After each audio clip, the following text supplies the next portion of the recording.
fun kind of listening and watching you all interact with one another. I think one of the things I've loved about these Equip sessions, especially this one, it really is like a mock small group experience.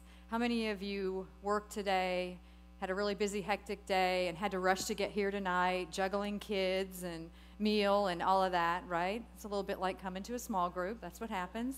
You've made the commitment to be here for 3 weeks, a little bit shorter than a small group experience, but nonetheless, we asked for you to come 3 times to this.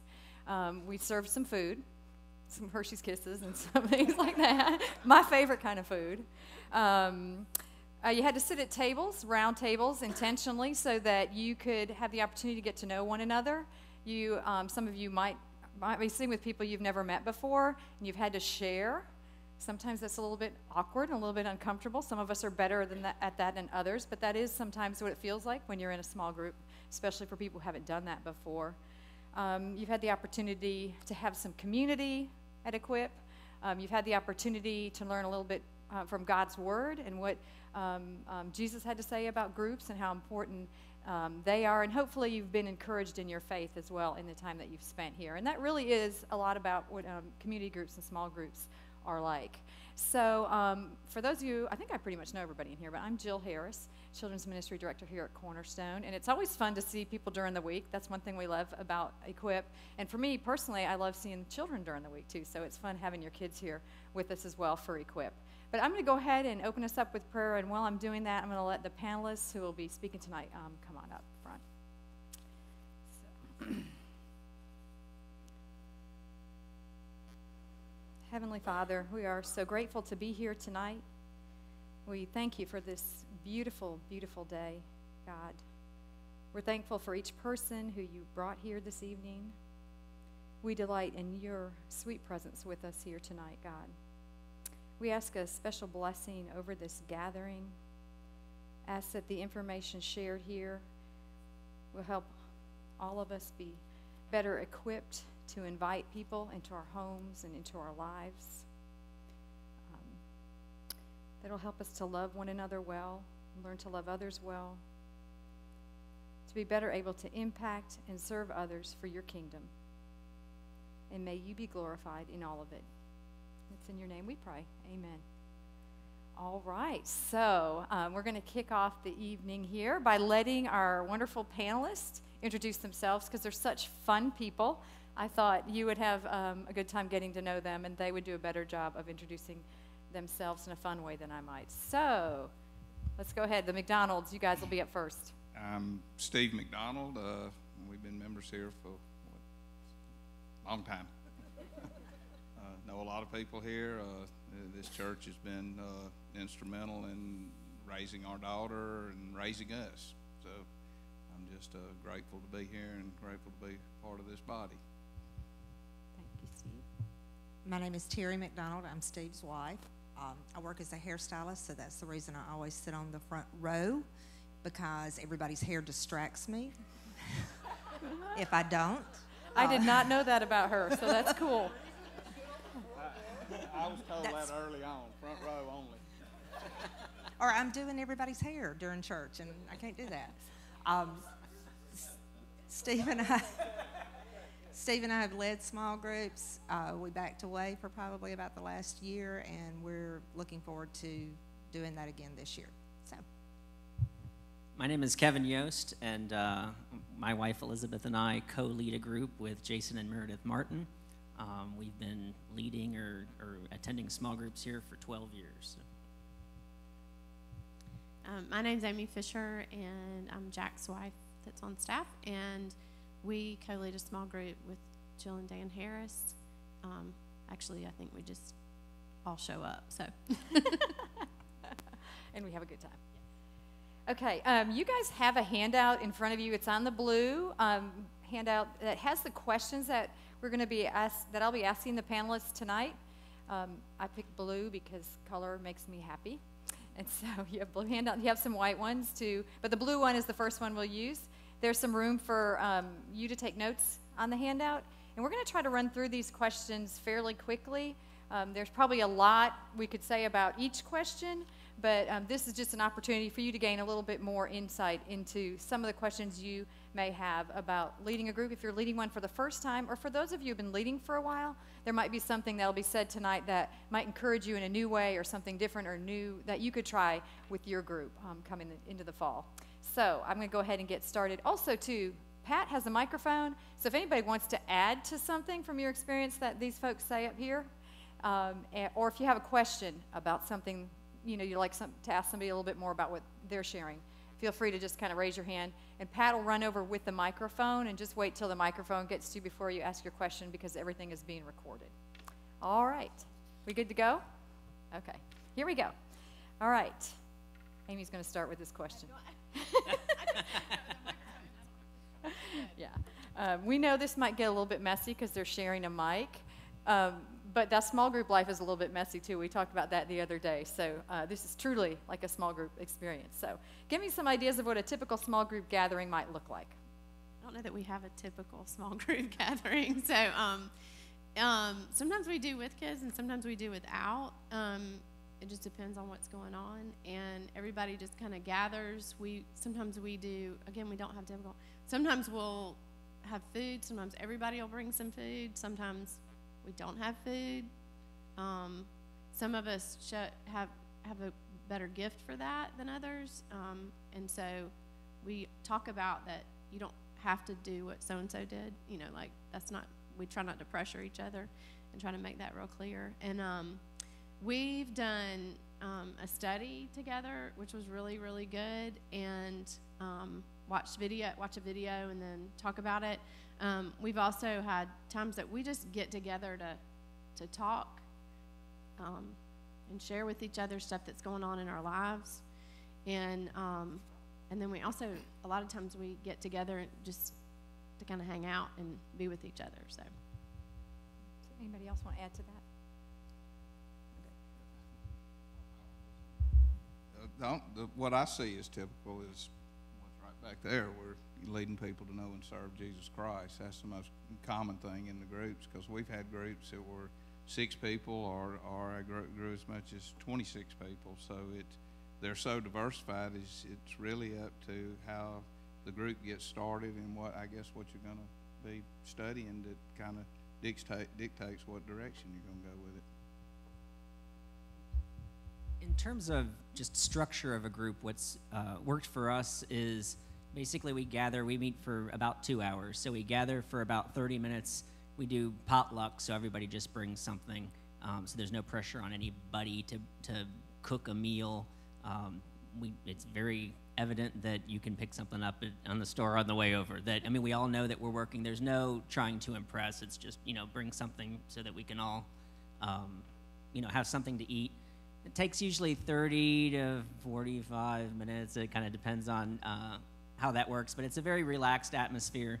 And then we get into a study of some sort, and that usually lasts about an hour, and then we wrap it up with prayer requests and prayer. So in terms of a structure, that's what our group usually will follow. Sometimes it will get sidetracked. We'll either just be talkative and not get to our study sometimes, or somebody will have something to share that then puts the study on hold, and we just deal with whatever that is. Okay, and I think that does describe what a typical small group might look like, but there are lots of variations around that, and some of you have probably experienced that in your own groups. And I happen to also co-lead a group that meets at about 5:15 every Tuesday morning, and we run for about 30 to 45 minutes, and then we have a devotion and pray, and then we go, and all of that is in an hour. And we've been doing that for about 3 years now. And that's just to share with you that, your group may look like what a typical small group might look like, and yours might be a little bit different than that. I know Lynn Blunt has a small group that meets occasionally here at the church to cook meals for folks so we got a freezer stocked with meals for people who need them in a time of crisis or sickness or something like that. So that's a very unique, not so typical small group. So anybody else want to share on that or have a question about that? Okay, we'll go to the next question. And Kevin's got the mic, so you're next. As a small group leader, do I have to do all the preparing for our group gatherings? Food, location, content. Essentially, do I have to carry the group? Absolutely. No, no, definitely not.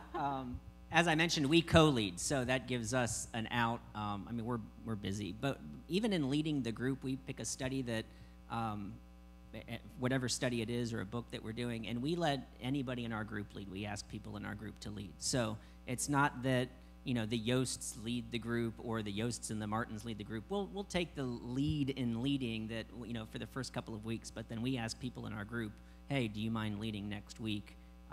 So we pass that around. So not only do we not have to prepare in terms of leading, as I mentioned with food, what we do is always potluck.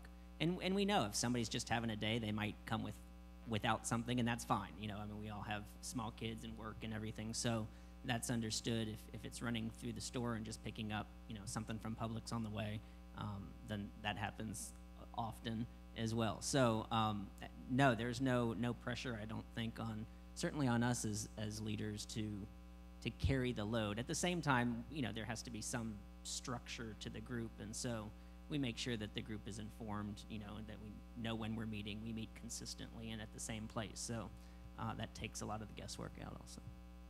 Okay. Anybody else want to add to that? Out here? Yeah, I think a structure is important, but being flexible in how you kind of execute that from week to week is helpful for people. We've talked about the fact that people that lead small groups need to be organized and prepared and things like that, or help facilitate that, but also to be flexible, and that keeps you from being real frustrated too with your small group experience. So yeah, all right, we'll move on to question number 3. Terry, what should I do if people don't participate, they don't open up and they don't talk? You know, there's those awkward silent moments. How can I make people feel more comfortable in sharing? We have had some people that are very quiet people, and what we have found is that our trying to build a relationship with them outside of the group helps them to open up more inside the group. Also communicating with people through the week. I typically keep everybody on an email list, and we have a group email that goes out that everybody replies to all, and it gets to be a banter back and forth, which makes people a little more comfortable. One other thing is that usually early on, Steve and I kind of share our testimony, which is not real pretty, and that makes a lot of people who are uncomfortable with where they are feel more comfortable with sharing with us about how we've gotten to the point that we're at now. So, anybody else want to share on that?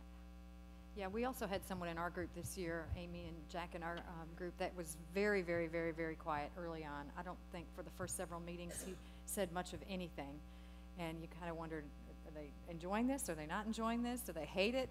But as we got to know him better, he got to know us better, he's really kind of gotten a lot more talkative and shares more and is much more open and really a fun person, but definitely was uncomfortable with the small group setting and needed some time to get comfortable and get to know and connect with us and become more comfortable in the small group setting. So I think what you said too, and Amy said, even getting together outside of that kind of structured environment to get to know the folks in your group helps. Jill, can I say something? Yes. Bert and I have found one of the things that works with us, we're kind of fluid. We have people who come and go a lot. When you're doing this, you really have to be careful that you're humble. Especially if your life's been, well, Bert and I, we've had pretty difficult times in our lives, so it's easy for us to be humble. We have had people in the group who have a whole lot more than anybody else, and you have to be very careful to keep that under control when you have new people coming in, because we don't know where they come from. Sometimes they just sign up. Sometimes they're people we've never met before, and they came into a group, and we found it's really important, first of all, to be loving and welcoming. But when you're doing your introductions and you're talking about your life, to be real careful, excuse me, of what you don't brag. Yeah. Because it's when you're really broken, and we have a lot of broken women that come through our lives, it's really important to be very, very careful about what you share until they get to know you a little bit. Yeah, I would agree with that. And just reiterating in your groups too that, you know, it should be a place where people feel safe. And so what is shared in your group should be kept confidential. And I think, you know, as leaders, we need to remind people who are in our groups that that's an important part of being in a group as well. So, Don't clean your house. You know, something I found in the group that we've been in, and also just in previous groups that we've done, most of them have been couples groups, and usually around 8 to 10 people. But sometimes what we'll do is divvy up either into men and women for one night or one part of the night. And when you put people into a little bit smaller setting, sometimes they're more willing to talk, more willing to open up and engage. And in a men's and women's situation, one or the other may feel more comfortable talking in that smaller environment with other women or other men. So that's a good idea. And I mean, sometimes after we've gotten the group going and feel like pretty much everybody's comfortable, I'm not afraid just to say, hey, so-and-so, you know, you haven't said much tonight. What do you think about what we got? I mean, you kind of got to get to a point where you feel confident you're not going to chase them out of the group by throwing a question to them or something like that. But I think it's okay after a while to just kind of invite people into the conversation and let them open up. So just a couple things that I've noticed over the years. That's a good point. And I love what Pat said. She said, don't clean your house. And I think that's a good reminder to be real as a leader and not feel like, as Kevin has already said, you know, it's okay if you didn't have time to bring something. It's okay if you didn't have time to pick up or clean your bathrooms or light the candles so nobody can smell your whatever animals you got or kids or whatever. So anybody else? Does anybody else have the mic? Yeah, Amy's got something. I know for our group, we kind of started out with a foster care focus and being not necessarily, I mean, Jill and Dan have fostered, and then we have another couple in our group that have fostered and are moving towards adoption, and so we kind of started with that focus for our group, and so finding a way for our group to serve outside of our group.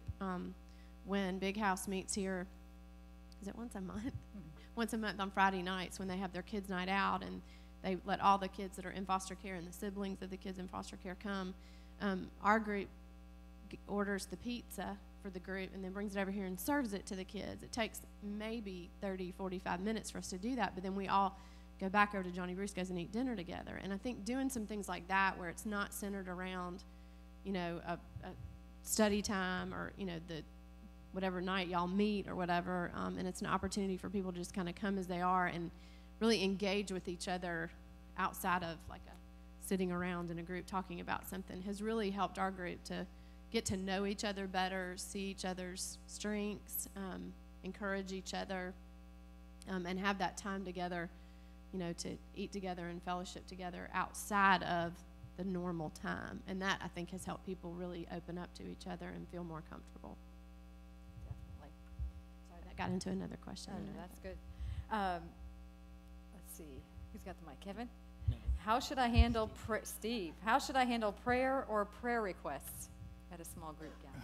Well, we've been in you know, different diversified groups, but one thing I like about, you know, we always have a prayer at the beginning of our group, whether it's because we're having a meal or whatever. But I personally like to see that be, you know, the responsibility of the group themselves. You know, like one week I would do the prayer, the next week I like to see people and members start to have a personal connection with the group and I guess a sense of dog in the hunt. You know, well, next week I'm going to do the prayer, but we would ask for volunteers who would like to do the opening prayer. And to me, that gives people ownership in the group. I feel like, you know, I'm not just showing up and listening to or doing the study. I'm participating in a bigger way.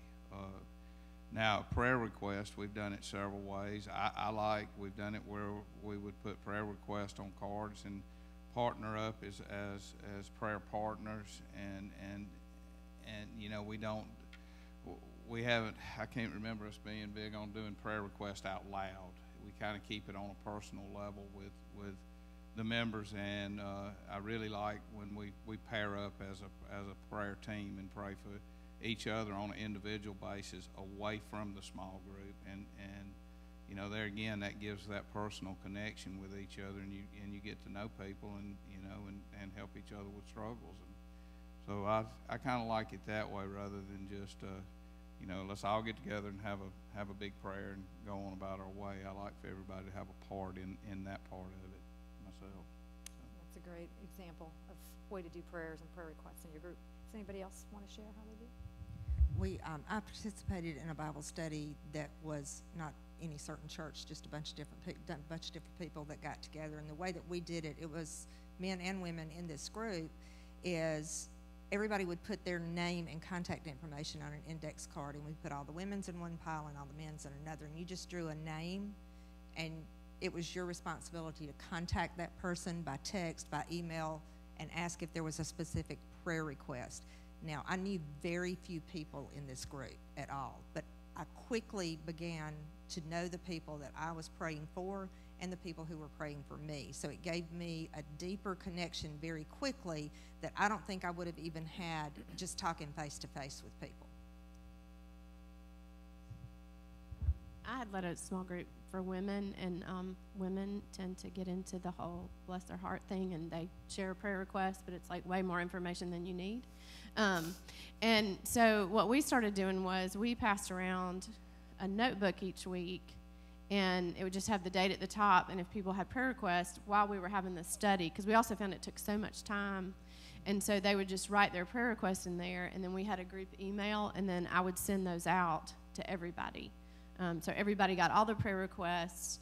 We prayed over the notebook at the end of the night, and then we, shared those with everybody by the next day of all the prayer requests. And that really helped to give people an opportunity to pray specifically, but it also gave us the opportunity to kind of keep it in perspective and keep it kind of culled down to what it needed to be, I guess.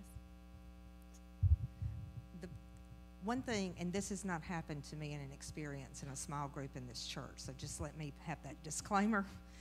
But I have been in groups before where gossip has been disguised as a prayer request. And when someone is writing that down, there's a whole lot less of that. And I think, Kevin, did you want to add anything? No, I'm good. Okay. I was just going to say, too, I think what's become really natural to us in both of the groups that I'm a part of is, as we've gotten to know each other, everybody's just texting out prayer requests throughout the week to one another. And, I think I sent out something this spring about my son was trying to get into the architecture program at Auburn. It was a really stressful time, and sent that out. And once he got in, my son was getting text messages from our group members congratulating him. And I was like, and he came home, he's like, yeah, I'm getting text messages from your friends. And I thought that was the sweetest thing ever. But I think that just came out of us, caring for one another throughout the week, and that's a great way to do that and to encourage that in your groups. So, anybody else have anything on that? Okay, next question. What about those people that dominate the conversation? You have some that don't say much, and then you have some that don't stop talking from the minute they walk into your group. What do you do about that? I don't know that I have a great answer. So if somebody has an experience, I dominate the conversation. I was gonna say, look to your right, look to your left. Do we have any group dominators in here? Anybody want to confess? Found out about us. I mean, we really haven't run into that situation. Has anybody found that to be a problem in their any group? real notable way. Wyatt has. Yeah, I've been in groups where that is a challenge. You're on the mic now, Wyatt. Oh, we're videoing that. I'm very sorry, camera. Yes. So, but I think one thing as a leader, you can kind of try to pull it. That's probably the times I've most tried to call on people to answer, pull stuff out of other people, ask what other people think. But it is, it's difficult when you've got somebody that's, it's normally a person that doesn't show up that often, and then when the nights they're there, it's like, they have everything to say for the past 4 weeks.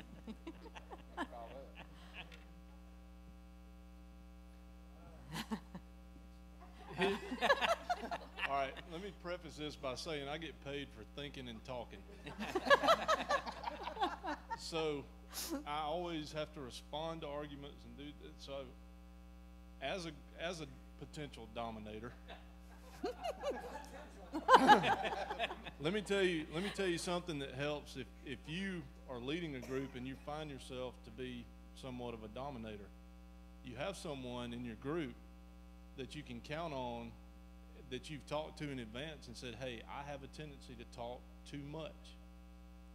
We need to have a signal so that when I'm talking too much, seriously, it's funny, but you need to develop some sort of plan for somebody that'll look at you and say, cut it off and let other people talk. And you have to be willing to cut it off and let other people talk. And that's something that I had to learn going through different groups and leading different groups. But it's really helpful, and it helps me, because I get a lot more out of the group when other people are talking and they can't talk if I'm doing all the talking. So it helps to have somebody do that for you.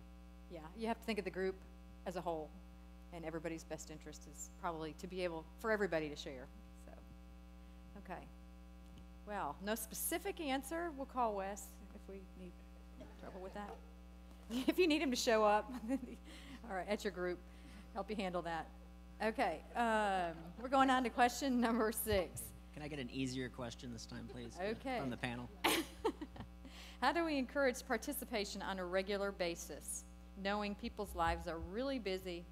How do we encourage commitment in our group? And that's probably, like, in listening to people's conversations over these last few weeks, that's probably one of people's biggest challenges in leading groups, is getting people to come on any kind of regular basis. Yes, I mean, Elizabeth and I have led groups where we were the only people that showed up at our house for group on a given week. And that's frustrating would be one word to use.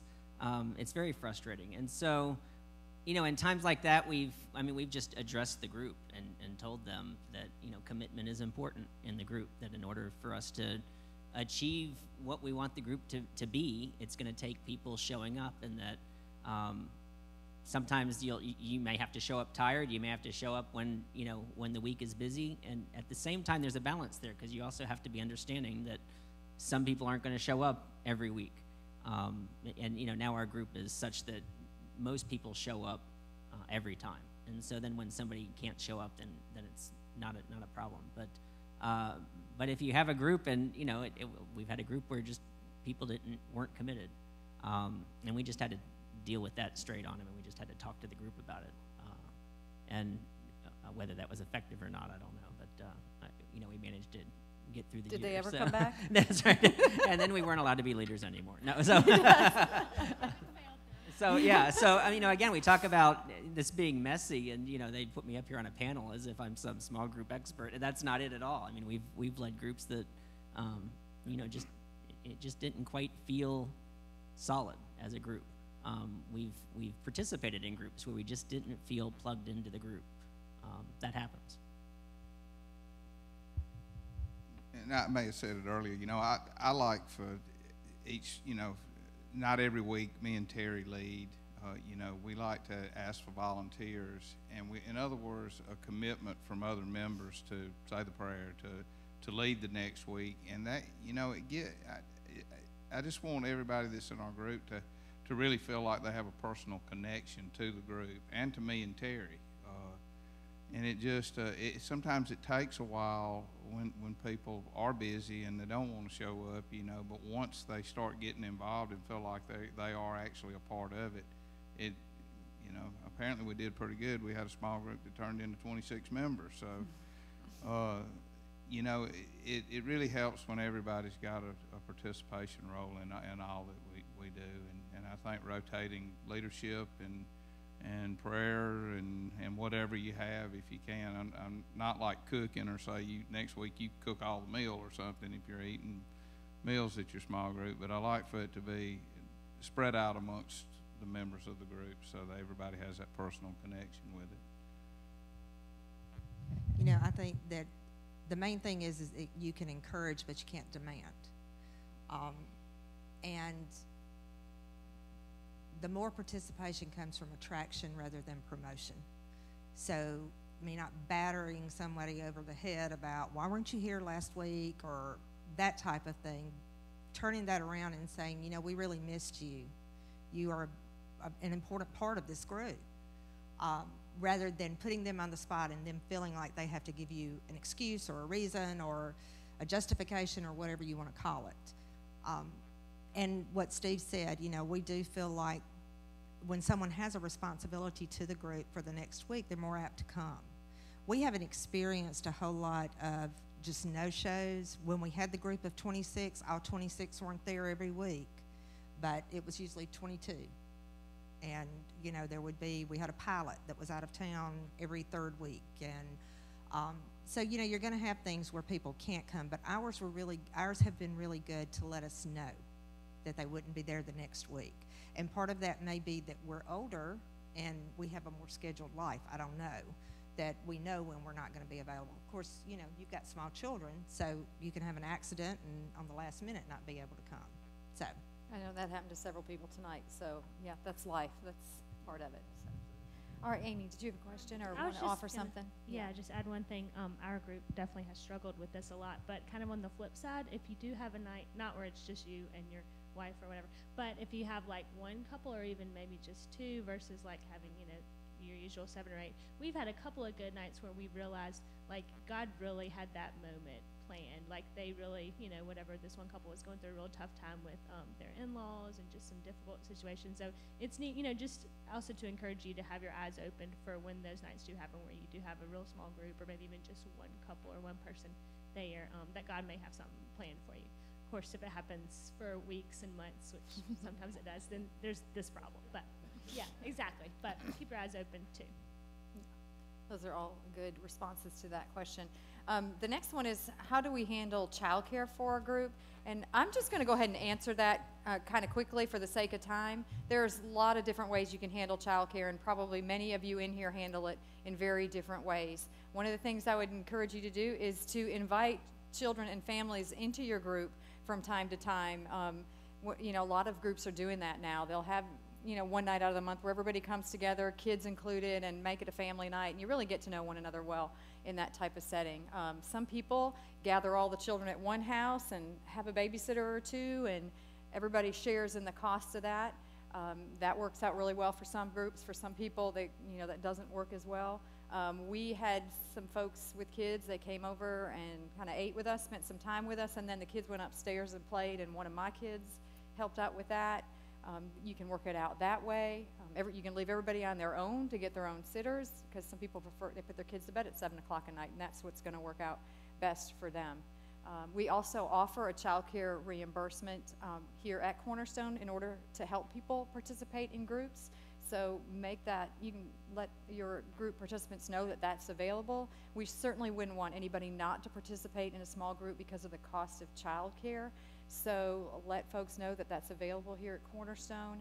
Of course, if they can pay for it, if people can pay for it on their own, we would love for them to do that or come up with a creative way to do that as a group. But that is available to encourage people to participate in groups who might not otherwise do that because of the cost of child care. Anybody want to throw in anything else there with that? Okay, so lots of options for handling child care. Number 8, do we have to offer a meal or refreshments at every gathering? I kind of think that's already been answered, but does anybody want to address that? I think some of the men in the room would say yes, definitely. You better have some food there or I'm not coming. But Amy, do you want to say anything about that? Well, I mean, I was just going to say, I think you just want to be clear about whether you are or you aren't. Mm-hmm. And I know a lot of times with ours, what we'll say is bring what you want. You know, drive through somewhere or make something at home and bring it or whatever. But we also have some really, really good cooks in our group. And so we love when they go, hey, let's meet at our house next week. And we all know, like, we're going to be fed really well. So If you come to my house, you're usually just getting dessert. yeah, that's at our house too. Yeah. So we're not the cooks, but Anybody else want to add anything on food? Food is a great way to bring people together, though, and it makes kind of a warm and welcoming environment. And so I always think it's nice to have a little something to bring people together, and it's relaxed time for people to chat as well and get to know each other. So, number 9, do we have to serve together as a group, and how do we decide where to serve? We talked about up, in, out, I think at the first or second week, and so we would like to encourage serving as part of the group ministry. So who's next here? You want to talk about that? What we have talked about doing this time is, once we find out who all is in our group, trying to find something that is a mutual interest and something that we would be able to participate together, maybe not physically together, but that everybody would be able to contribute to. There's one couple that will probably be in our group that the shoebox ministry has always been very near and dear to their heart. So I'm sure that that is something that, if they are part of our group, will be included in our group. But finding out if, there may be a couple that has a heart for foster care or adoption or domestic violence. And typically, if you find someone in your group that has been through a particular struggle with themselves or with anyone in their family, that might be where you end up serving, and it might be something you know nothing about, but you will learn about. Good answer. Anybody else want to share? Kevin, as Terry said, and also Amy, you might have a mutual interest in your group. Like our group has a mutual interest of serving children in foster care in the area. I think the other small group that I've been a part of, we didn't really have any way that we were serving together, and we kind of prayed about it and just kind of kept waiting for something to happen. And sure enough, after about a year, we got an email here at the church. One of the local organizations was looking for snacks for an after-school program, and so I shared that with our group, and we all said, yeah, that'd be great, because everybody brings something once a month, and someone in the group just delivers it over to the community where they're doing that. And so that has worked out really great for our group. Anybody else want to share? I'm sure there's some really good ways that you have decided to serve. Chelsea? Like you said earlier about having a group member have something they're passionate about. For us, last year, one of our group members actually checked into rehab for an eating disorder. So one of the ways that we helped her, and through her, we're able to help so many people, was she got really discouraged sometimes being there by herself, not knowing anybody. So we would send her and all the other people in the program letters every week, just encouraging them, telling them we're praying over them, and all of that kind of stuff. So I'd also encourage, if one of your group members is going through something, not only just getting into an area that will help them, but give them a way to reach out as well. Does that make sense? Yeah, being able to absolutely. use someone in your group's pain to reach others. Yeah. And I think this is one area of the group's ministry that can be somewhat organic. You can all be seeking the Lord for how He would have you serve others. It might be that a neighbor at a home, if you're, it might be just a neighbor in someone's neighborhood that needs help with something in their yard, or we have many stories like that here at Cornerstone where small groups have just served somebody in a neighborhood. Yeah, we've struggled as a group to try and find the one thing that our group does together to serve together, and but kind of echoing Amy, just keeping your eyes open. We've had members in our group say, we've got this friend who's really been struggling, and so maybe we should just take them a meal, and so it's just been kind of ad hoc here and there where we've done things, but our group has been very open to serving in those individual ways rather than one consistent thing that we've been doing regularly. And I think, Chelsea, the point she was making, Rusty and I were having a discussion today, and sometimes we get so focused on trying to find something to do, we miss somebody that's sitting in our group who's already doing something somewhere where we could come alongside and really help them out. But because we're so focused on trying to find something outside of our group to do, we miss the person sitting right next to us. That's true. And there's lots of opportunities, and we have found in our group too, just to even love and serve one another well as part of your small group, and that models that kind of love so people can carry it out from your group into their daily lives. Is there somebody else? Pat. Bert and I have a funny story about our service. We prayed about this for a really long time, and our group was together for a real long time, and we decided as a group that we were going to serve at Arbor Springs one morning a week, and that was our Bible study morning, and that we were going to do that. And nobody came, just me and Bert and Lisa Randall. Nobody else showed up. Nobody else. First Wednesday morning, 3 of us showed up, and nobody else ever came.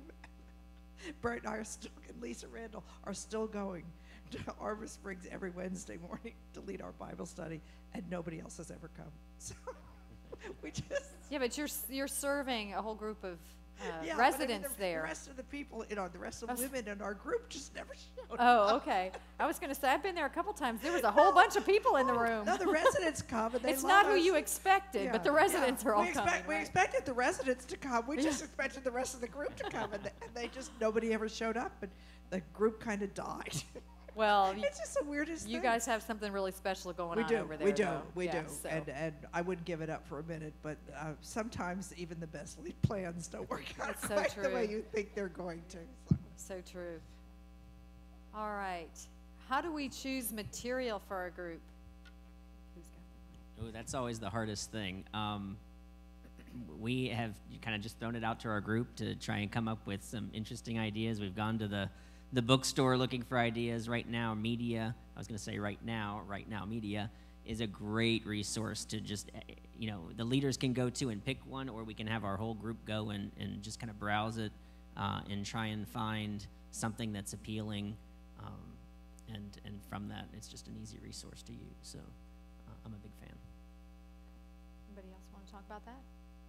I was just going to say, one of the great things to me about Right Now Media is if people aren't there that week, they can still go watch what you watched, and you're not having to run around with a DVD trying to find the people that missed it and make sure everybody gets a chance. And that's been a real, because we did something from Right Now Media that was a book and the stuff on Right Now Media, and that was really helpful.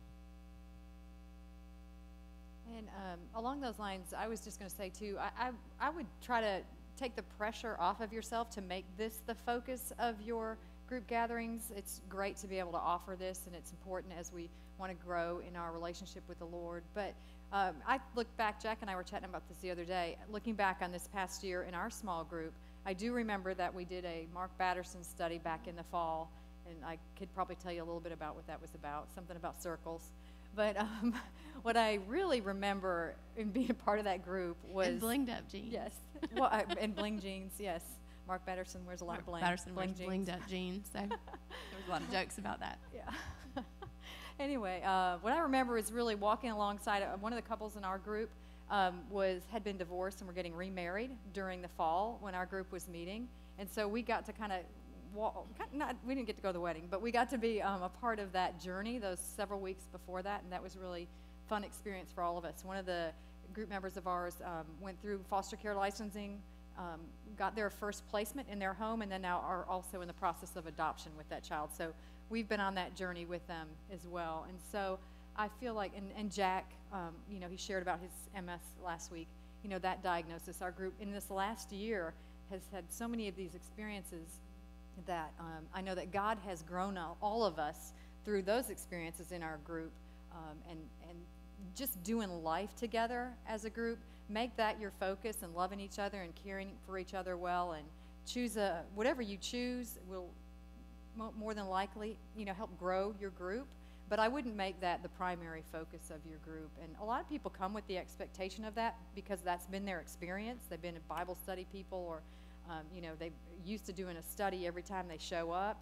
And we've had one a little bit like that, I think, in our group. But I think she's kind of learned to love a little bit more laid-back approach and just loving each other well and growing together and sharing and doing life and supporting and encouraging one another.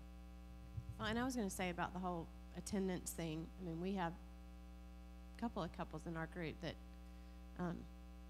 probably are not there they're not there more than they are there, but they feel very connected, and they feel very much, I mean, they work shift work, and sometimes they work opposite shifts, and they have the 3 children and one on the way, and so a lot of times they can't come when we're meeting, but they still, when you talk to them, they feel very, very connected to our group. And to me, that goes back, like Steve said, to leading people to know and serve Jesus. And I think you have to be careful. While it's important to have the commitment, I think you have to be careful that it doesn't become this religious thing of you have to come to group, but it's really should be about building those relationships and that connection with people.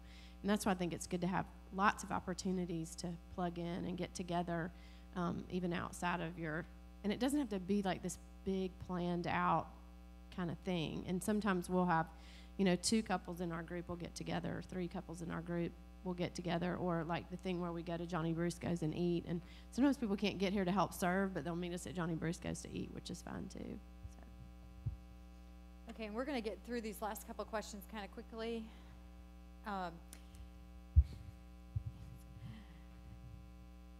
Looking for kids, parents, Melanie.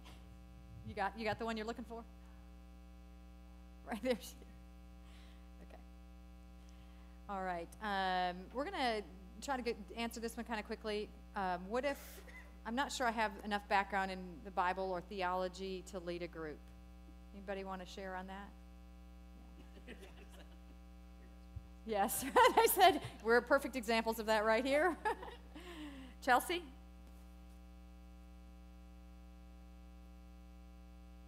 One of the things that I was always taught growing up, thankfully I had a youth group that really prepared me to lead, is that sometimes it's best when you feel inadequate. Because there's a scripture in 2 Corinthians 12:9 that says, see, but he said to me, my grace is sufficient for you because my power is made perfect in weakness. So if you don't feel adequate enough, then that's the exact spot you need to be in. Because that is how you know that God is working through you and that it's not anything that you're doing on your own. That's right. Yeah, that's a great answer. And Terry? What I would say is God doesn't call the equipped. He equips the called. So. Good. Anybody else? Yeah.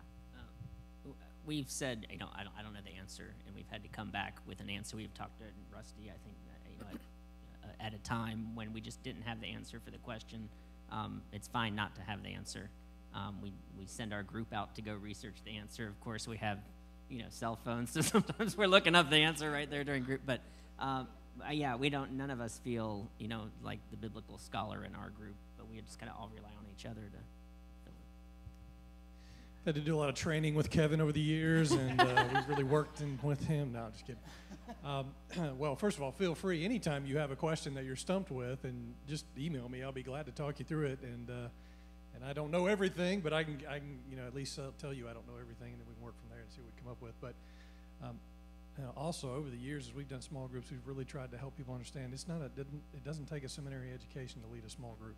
It really doesn't. I'm hoping that as a leader, you will grow as much as everybody else in the group. And I think if you'll put yourself out like that to the group and say, I'm learning as much with you as I am above you, it will help them understand, okay, all right, I feel much better about that. I think being prepared is important. I think, if you're leading a group and there's a study and things like that, that would be helpful. And you will grow in doing that too. But one point I want to make is the small group is a means to an end. It is not the end in itself. And it's important for us to understand that it's a means to an end of people becoming more like Christ. And it's not the end in itself. So we need to understand that it's God that's going to grow the people. We're just, planting the seed and all those kinds of things, but only God can grow and change somebody's heart. We're just trying to be available to create an environment where He can do that. And so as you're just thinking about your group and the study and all these things, don't put so much pressure on you. And I have done that myself. I've done it as a pastor, I've done it as a small group leader, and I've had to constantly relent and say, I can't change anybody's heart, but God can. So I'm going to keep praying for my group. I'm going to pray for these people. I'm going to keep offering this. I'm going to keep showing up. I'm going to keep putting this study out there. I'm going to do my part to be committed to it because I believe that my brokenness and openness to them will then lead them to Christ, but God is the only one who can change their heart. So anyway, just want to make a big general statement about that. That's great. I love that. We're not in small groups to fix people. We're just to point them to Christ. So, good answer, Rusty. And one thing I would say too is like what Kevin shared is that's a wonderful moment when you're able to say, I don't know the answer to that, but let's all look for it this week and talk about it next week, because that does let other people know that you don't have to know everything to lead a group. Yeah, that's good. Okay, for the sake of time, we are going to skip the next question, what happens if my group gets too big, because I may think Jack may just address that as he talks about next steps a little bit. And also we're going to answer that question, how do I know if I'm ready? Hopefully everything that you've heard for the past 3 weeks will have helped you feel a little bit more informed and equipped to make a decision as to whether or not you are ready to lead a group. And as Jack will talk about, I think he's got a handout, really seeking the Lord at this point for what He would have you do as your next step coming out of this equip. We definitely are looking for small group leaders because we know people need a place to connect and belong here at Cornerstone. And so we're hoping to get more people who are helping us offer that kind of community here at Cornerstone. So I want to thank the panelists very much, and I'm going to turn it over to Jack, who's going to share a little bit more about some next steps. All right. Let's give you all a round of applause. Good job. Thank you all so much. And the microphone went. The handheld.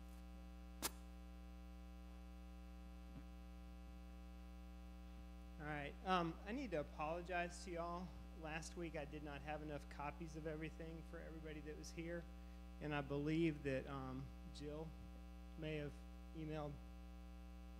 Did you send an attachment with Oh, the yes, we did email? that, yes. Okay, so y'all should have gotten what documents we used last week, what handouts we used last week, and we're passing around some stuff for this week.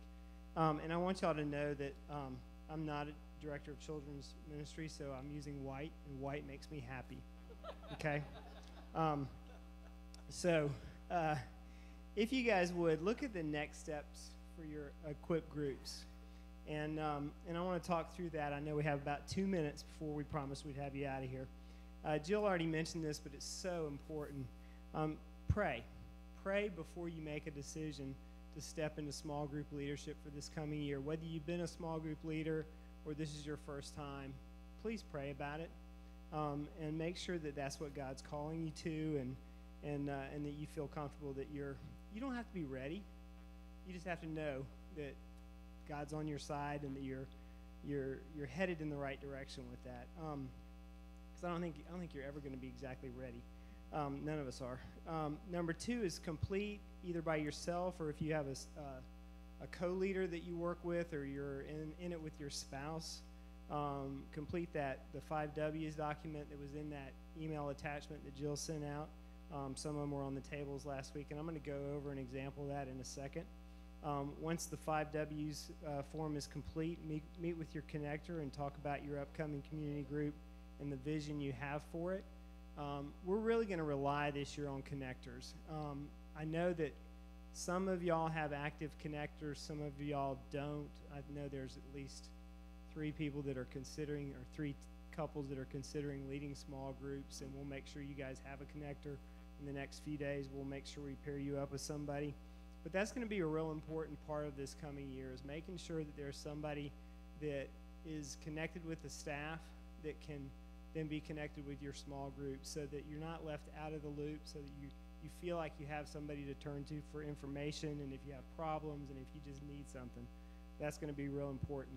And what we want is a connector to go over that 5 W sheet with you, because that'll tell us a lot for the 10 event coming up as far as your group and what we can promote for your group. In other words, what kind of a group is it? When will you guys meet? Things like that. Plan to help out one or more of the Sundays that we will have the tents set up in September. We're going to have 6 Sundays. Is that right, Lee, Pat? 5 Sundays. 5 Sundays we're going to have tents outside where we're going to be promoting not only small groups but also serving. And we would love to have you guys be there at least one of those. You won't necessarily be standing behind a table in front of clipboards with your name on them, because we're going to do it a little bit differently, but we would love to have you guys help out for that event, so just think about that if you would. Spend time in the fall getting to know your group members, plan some gatherings that are fun and casual. What we really hope is that you'll spend more time getting to know your group and maybe not feel the stress or the pressure of having a study and an out and, having to get to know your group. But just spend time getting to know your group. Now, if you've already got a group that's been meeting for a few years and you guys want to do a study, do it. That'd be great. But just know that that's not something that we're asking you to do for the fall. If you feel like your group needs to, well, I just said that. Meet with your connector at least twice during the fall, and more times if you feel like you need it. I would encourage that. Make them take you out for coffee. I'd encourage that, or lunch would be even better. So that would be great. And then the last one is build community, be like Jesus, and have fun.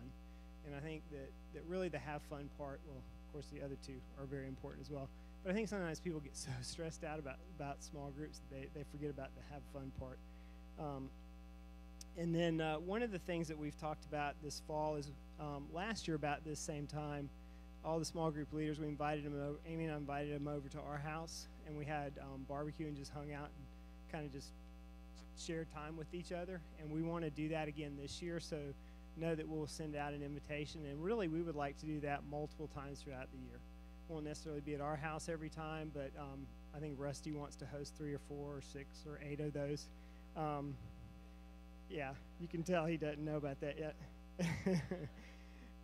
And then the other thing that we've been talking a lot about is Cornerstone used to do, I think I mentioned it last week, we used to do all church studies. Like we had one book that the whole church studied for a season. And in fact, I think I mentioned last week, I was in Wes's group for the Treasure Principle, I think is what it was. And we did 40 Days of Purpose. And so we want to find another book that we'd like for the whole church to study in January or February. It'll be a 6 or an 8 or 9 week, depending on the book, study. And not only are we going to ask small groups to do that together, but also we're going to ask people that maybe have never led a host home, never led a small group, but would like to be a host home, and do that as a short-term experience, as a leader hosting a small group in their home for a short time, no commitment other than just that short time of that book study. And our hope is that will also get some people thinking about, hey, this wasn't so bad. I might like to lead a small group on a more permanent basis. So we're just trying to add numbers to our leaders, but add them in a very intentional process. And then the last thing is I did with Jill's help, I did a Harris Fisher community group, 5 W's, the who, what, when, where, why, and how. And it's real easy. There's not a whole lot to this. You don't have to write a lot of heavy language or anything like that. And you can take this home with you, kind of look through it. Amy mentioned several things, I think Jill did too, that are on this sheet about our small group. You can use this as just a template or a model of how to do yours. It doesn't have to be exactly like this, but you get the picture, I think. And we are 4 minutes over. I think, Rusty, would you come up and kind of throw last comments in and then pray for us, please? And thank you guys very much for being here. I think it's been fun for me. Thank you.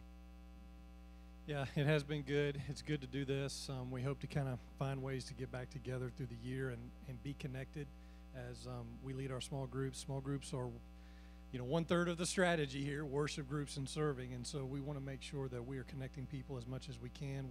I do believe that it is the place where people will grow in their faith, grow in their understanding of other people here and relationship and all that. So I love it. I love that y'all are here. I appreciate your effort in this. If there's anything that I can do to help serve you or coach you or in anything, I'd be glad to do it. So just please know that. Let me pray and we'll go, okay? God, we just thank you so much for the church, something that you have put on this earth to allow your followers to connect and to change the world. And we believe that the local church is the hope of the world. And so all that we do as a part of it is so vitally important to building your kingdom. And I believe that putting people in these groups and these settings are just incubators for mature believers in Christ who go out to help change the world. And so I really believe that. Thank you for these folks who are here, who are committed to being part of this, part of our ministry, part of the movement of leading people to know and serve Jesus. And Lord, I just pray that you would give us passion and inspiration, not just for a group, but for the people in it. And Lord, just to minister to them and to see them grow and for their lives to be changed. And so God, just go before us in all that we do and help us as we get this underway in this fall.